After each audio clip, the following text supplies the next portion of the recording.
Shalom.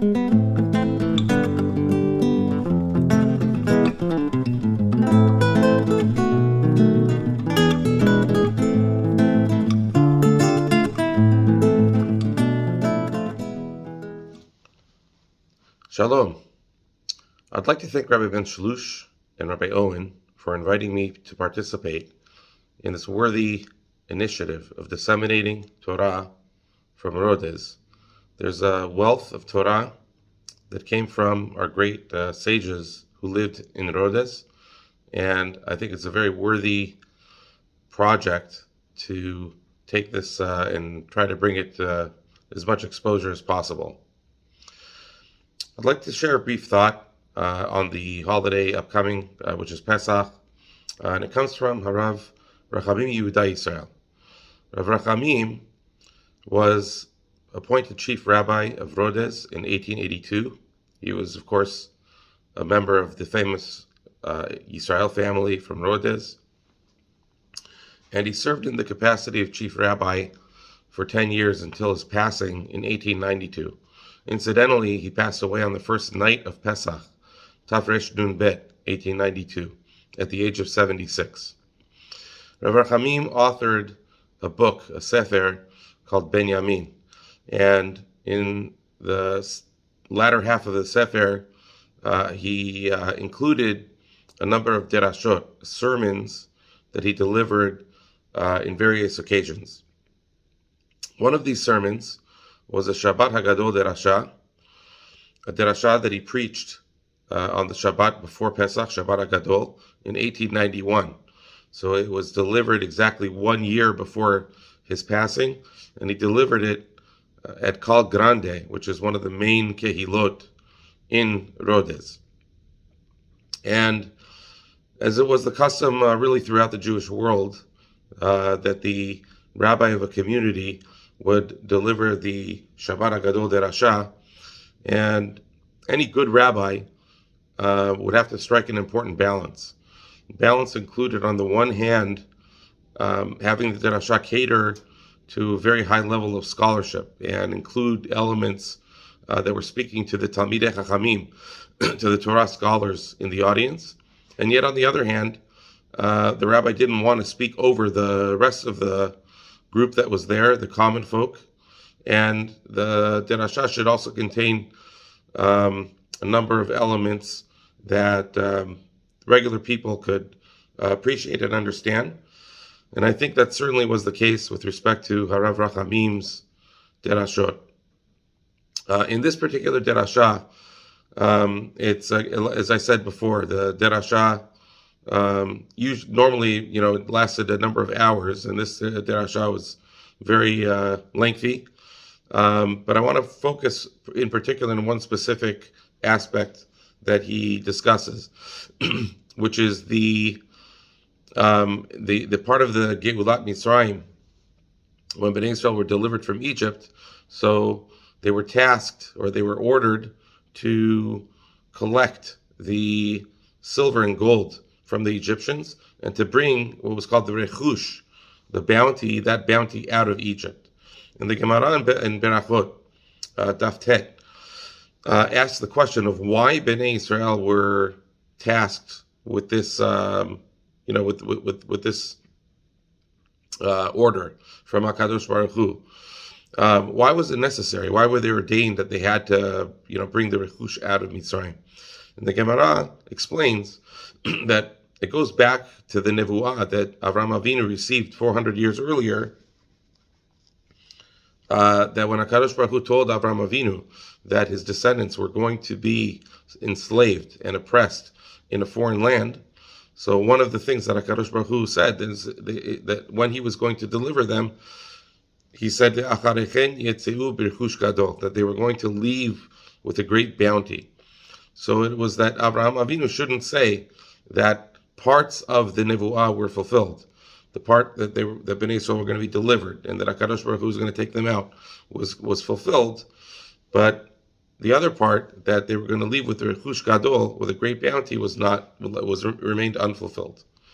And so it was for that reason that HaKadosh Baruch Hu told Moshe to speak into the ears of Bnei Israel and let them borrow the silver and gold vessels from the Egyptians. Rabbi Rahamim asks the following question. He says, there's a midrash that informs us, a midrash of Michilta, that the spoils that Bnei Israel collected at the shore of Yam Suf, of the Sea of Reeds, when the Egyptians drowned in the sea, far outweighed the spoils that they actually brought out from Egypt. And so Rabbi Rahamim asks a simple question, that since it was only a few short days later that Bnei Israel would collect these spoils that washed ashore, and this enormous bounty that they were able to collect at the Sea of Reeds, so wouldn't that have satisfied Avraham Avinu's concern that God's unfulfilled promise that Bnei Israel were going to exit Egypt with a rechush gadol? So then again, the question comes back: why was it necessary for Bnei Israel to despoil the Egyptians while in Egypt? I mean, turns out that they were going to get the spoils regardless. And Rabbi Rahamim, his starting point in answering this question is to point out that one of the primary objectives of the exodus from Egypt, aside from the deliverance of Bnei Israel, was also to showcase God's system of justice. And that system of justice involves a perfect recompense of reward and punishment for human deeds that's absolutely proportionate to those deeds. It's a concept which we call midah keneged midah, that HaKadosh Baruch Hu rewards or punishes people as an exact recompense for their specific deeds. No more, no less. That's midah keneged midah. And so against this backdrop, Rabbi Rahamim answers and says that the despoiling of the Egyptians really accomplished two goals. The first goal, of course, was to fulfill this prophecy that HaKadosh Baruch Hu told Avraham Avinu that Bnei Israel was going to exit Egypt with a great bounty. So that the fulfillment of that was done through the despoiling of Egypt. But that part of it, like Rav Chaim pointed out, could have been satisfied by the spoils that they received at the shore of Yam Suf. However, there was a secondary reason for the despoiling of the Egyptians. Rav Rahamim points out in Midrash that when Bnei Israel became enslaved and they were oppressed by the Egyptians, so then the Egyptians were accustomed to basically just walking into the houses of the Jews and helping themselves to whatever they wanted, taking whichever vessels they wanted. And the oppressed Bnei Israel just had to sit there humiliated and incapacitated and powerless to do anything to stop the Egyptians.